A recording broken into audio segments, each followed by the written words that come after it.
¿Qué pasa que es tan difícil conducirse por nuestra ciudad? ¿Qué pasa con el tránsito? ¿Qué pasa con nosotros los conductores? Vamos a hablar de esto y de algunas cuestiones más con el especialista en estas cuestiones de seguridad vial, el doctor Horacio Bota Bernaus. Doctor, buenas noches. Buenas noches. ¿Qué tal? Muchas gracias por acercarse al espacio. La verdad que es un lujo, como siempre, tenerlo acá.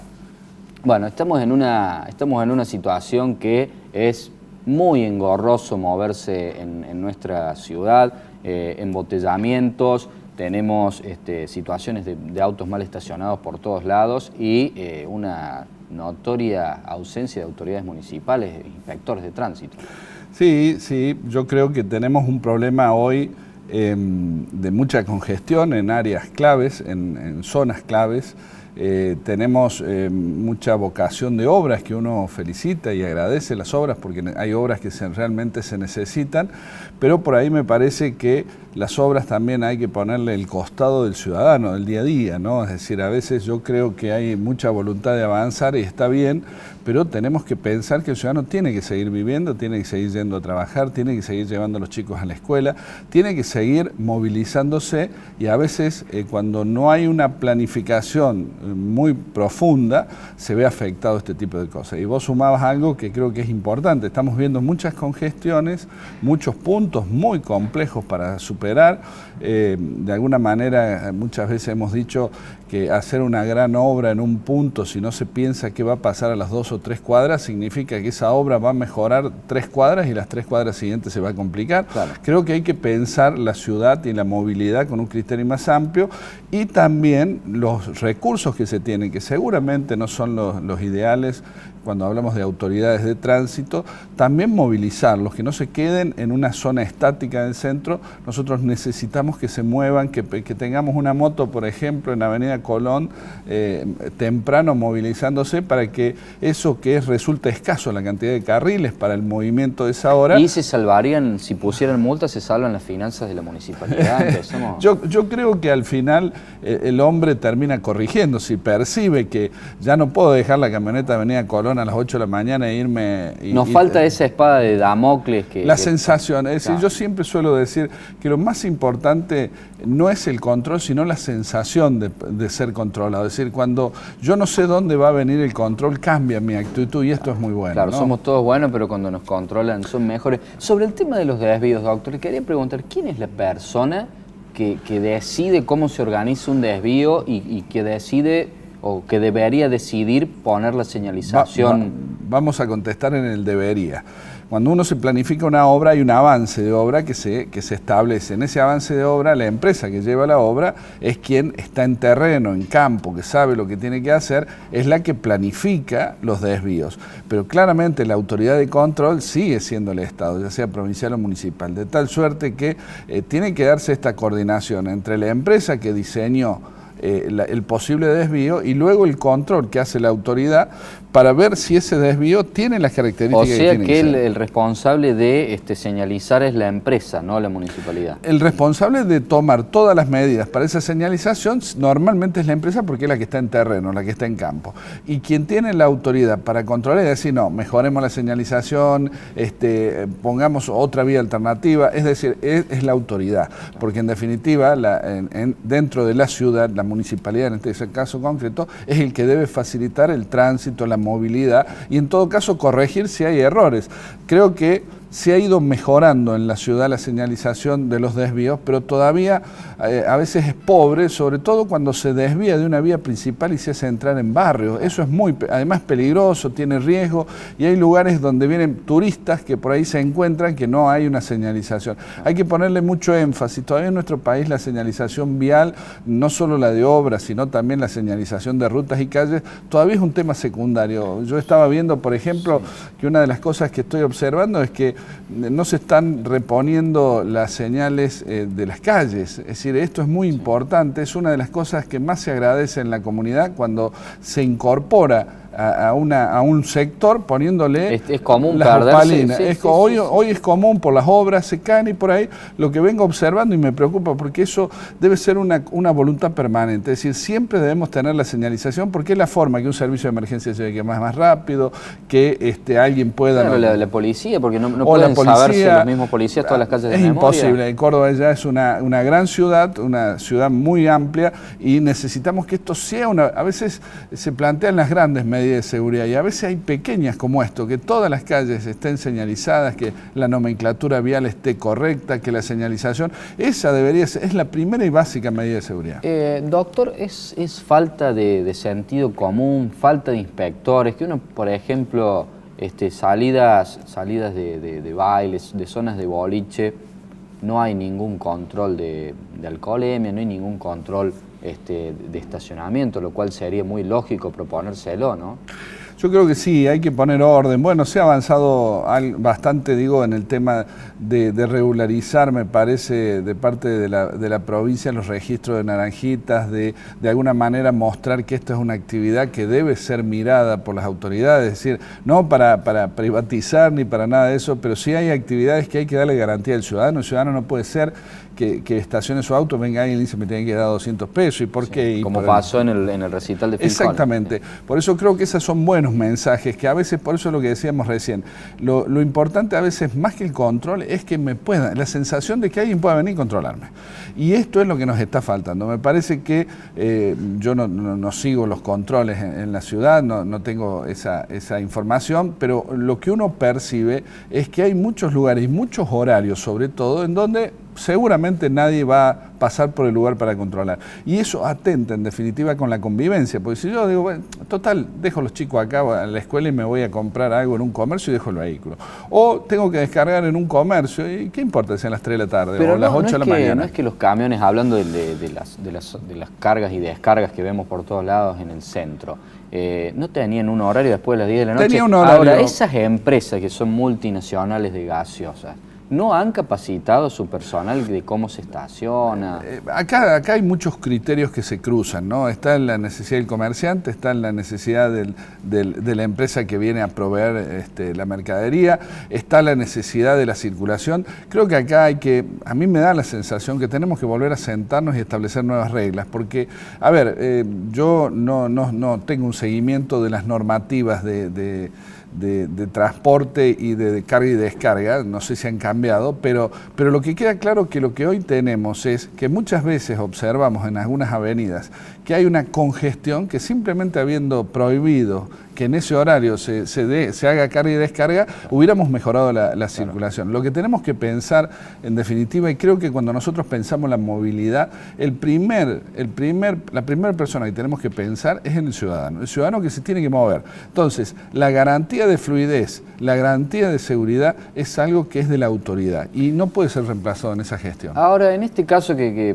usted citaba el ejemplo de un camión descargando gaseosas, muchas veces uno los ve estacionados en doble fila. Si hay un accidente allí, si un automovilista atropella al personal de esta empresa, ¿quién tiene la culpa ahí? Queda claro, esto está muy buena la pregunta. Es decir, en la base de la enorme mayoría de siniestros viales siempre hay una infracción de tránsito. Es decir, cuando queremos buscar un sentido a por qué le ponemos tanto énfasis en disuadir las infracciones, en controlar las infracciones, es porque yo no conozco siniestros viales que no haya una infracción en su base, que puede ser un mal estacionamiento, una apertura de puerta, una violación de la prioridad de paso, una invasión de senda peatonal, una invasión de semáforo. La gran mayoría son a causa de una infracción de mayoría en la base. Mire qué dato que está dando, doctor, ¿no? Exacto.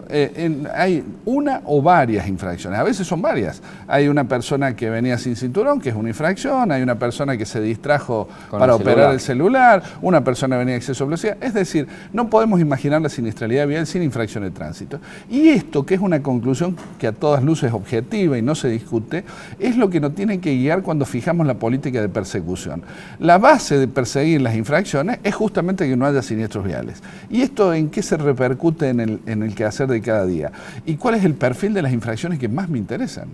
Entonces, cuando yo veo que por ahí hay muy poco semáforo en rojo, hay pocas violaciones del primer paso, hay pocas infracciones a la invasión de la senda peatonal, cuando veo que no estamos apuntando tal vez a aquellas infracciones que más repercuten en la siniestralidad vial, me parece que estamos equivocando, no porque no haya que controlarla, sino que si controlamos solo esta y no esta, lo que no vamos a resolver es el problema de fondo, que las infracciones no terminen causando los siniestros viales. Seguro.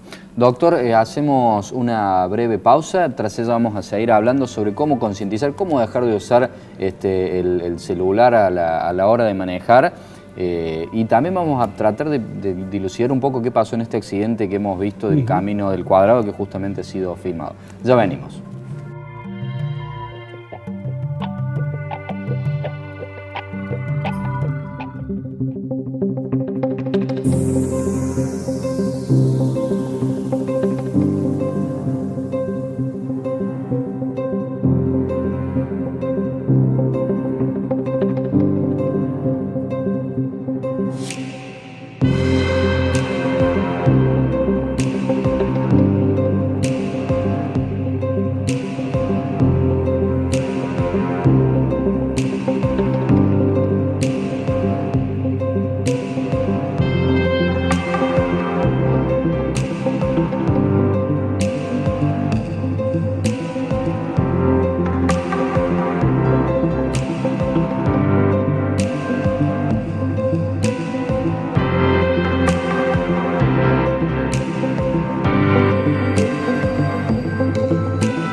Es difícil describir a Córdoba, porque Córdoba es una ciudad que hay que sentir. Siento que Córdoba me alienta, me inspira, porque nunca se conforma. En Córdoba sentís ganas de superarte, de salir de la inercia, de cambiar todo lo que sea necesario. Y cuando la vivís, sabés que Córdoba es grande, enorme, y que sus problemas necesitan respuestas grandes, a veces incómodas, que siempre es capaz de hacer para llegar. Y llegan las calles, y las luces, llegan los parques educativos, las obras grandes y las obras en cada barrio. Llega la inversión y Córdoba mejora, porque termina lo que empieza, porque se anima, porque te anima. En Córdoba sentís y sabés que vos importás. Córdoba, capital social. Un lugar para disfrutar en familia. Río Ceballos, la perla de las Sierras Chicas. Río Ceballos, hacer ciudad. Hola, soy Cotrequito. Quiero darte unos consejos. No arrojes residuos en la calle. Usa los cestos papeleros. No tires residuos en terrenos baldíos. Y los días feriados no saques la basura. Recordá que mantener esta ciudad limpia depende de todos. Ciudad limpia, ciudad mejor. Cotreco, higiene urbana. www.cotreco.com. Sindicato de Luz y Fuerza Córdoba. Revista Enfoque Córdoba. Periodismo de distribución gratuita en la zona norte de Córdoba. Colector, junto a Rentas, trabajando por el futuro de los cordobeses.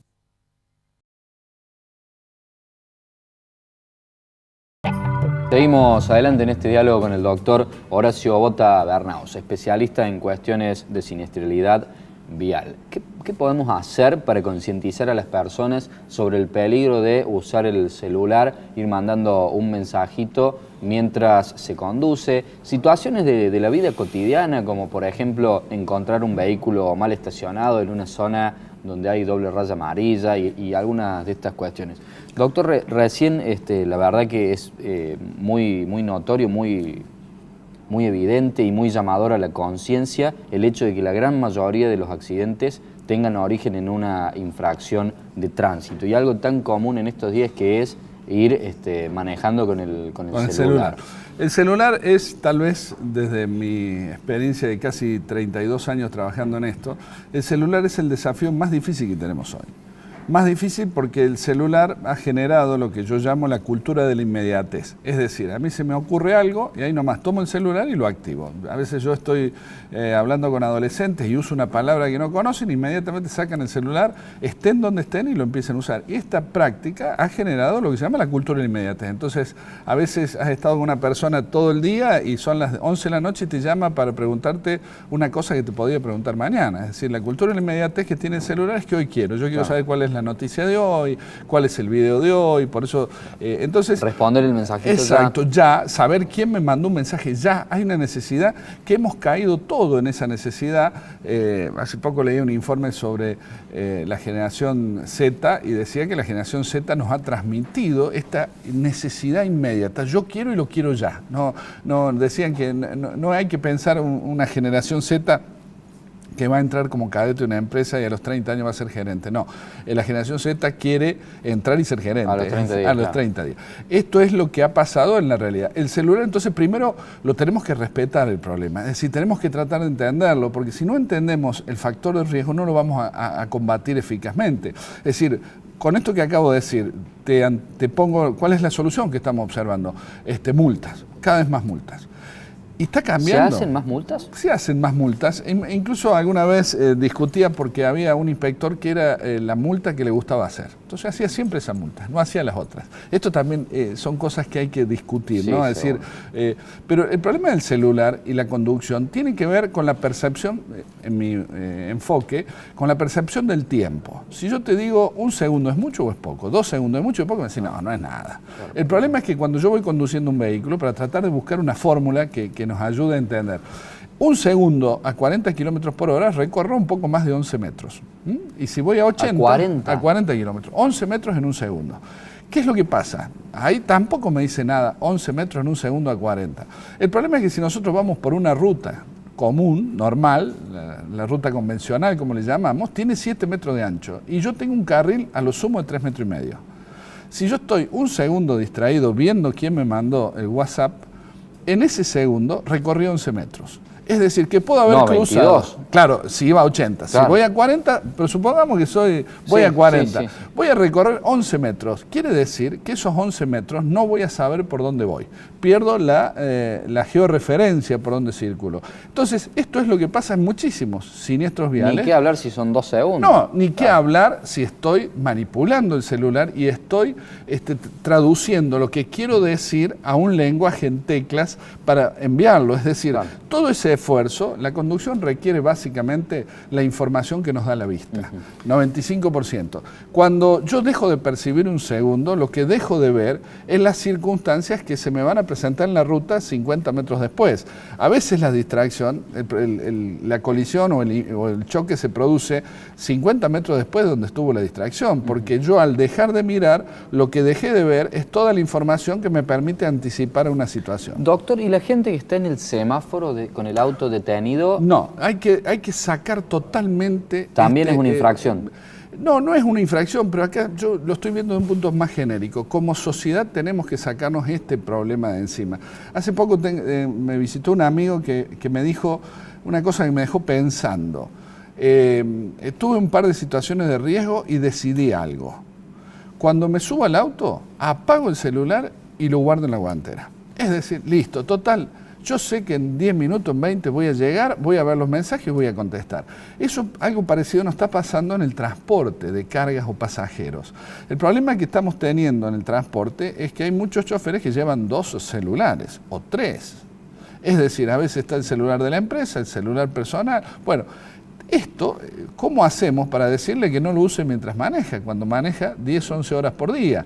Bueno, lo que estamos trabajando, hay que tener propuestas, no es simplemente prohibir. Está claro que tenemos que controlar porque es hoy uno de los grandes factores que está causando muchos siniestros viales que hoy no sabemos por qué han ocurrido. Doctor, otra de las cosas que vemos muy a menudo es vehículos estacionados en la carpeta asfáltica de calles, rutas o avenidas en zonas donde hay doble raya amarilla y uno para pasar tiene que cometer una infracción. ¿Cómo nos debemos manejar en este sentido? Una de las cosas que más me sorprende es que se pone poco énfasis y en la formación de los conductores y luego en el sistema de control. Las banquinas no son espacios para estacionar. Primera definición, es decir, yo no puedo estacionar en banquinas. ¿Qué significa estacionar? Parar mi vehículo, bajarme, estirar las piernas, tomar un mate. No. La banquina integra el concepto de ruta y eso hace que tengamos muchos accidentes. Como pasa en Chile, que no se puede estacionar en la banquina. No se puede, no, pero en Argentina también está en la ley. Bueno, pero no se controla. No, está claro, no se controla y no se conoce, no se difunde. Por eso hace poco discutíamos con un amigo y yo le decía, está claro que no se controla, pero tampoco se enseña. El otro día estaba en una capacitación de choferes, de muchos años la mayoría, y dice, nunca nos habían dicho que en la banquina no se estacionaba. Y resulta que muchos choferes paran a estacionar en la banquina para preparar el mate. O para dormir, sí. Para preparar el mate. Y después lo toman manejando. Y tampoco estamos tomando conciencia que el gran factor que hoy genera lo que es la contaminación visual, la distracción, es decir, si yo no miro y no percibo 100 metros antes las circunstancias que se me presentan en el tránsito, no te olvides que cuando manejamos, cuando vamos aumentando la velocidad, el ojo humano instintivamente mira más lejos. Entonces, cuando yo dejé de mirar, ¿sí? 1 o 2 segundos, lo que hice es dejar de advertir con antelación las situaciones de riesgo. Cuando llego a la situación de riesgo ya no tengo tiempo de evitarla. Es tarde. Doctor, le agradecemos por haber formado parte del espacio y quedan las puertas abiertas como siempre. Un gusto. Hasta la semana que viene. Muchas gracias.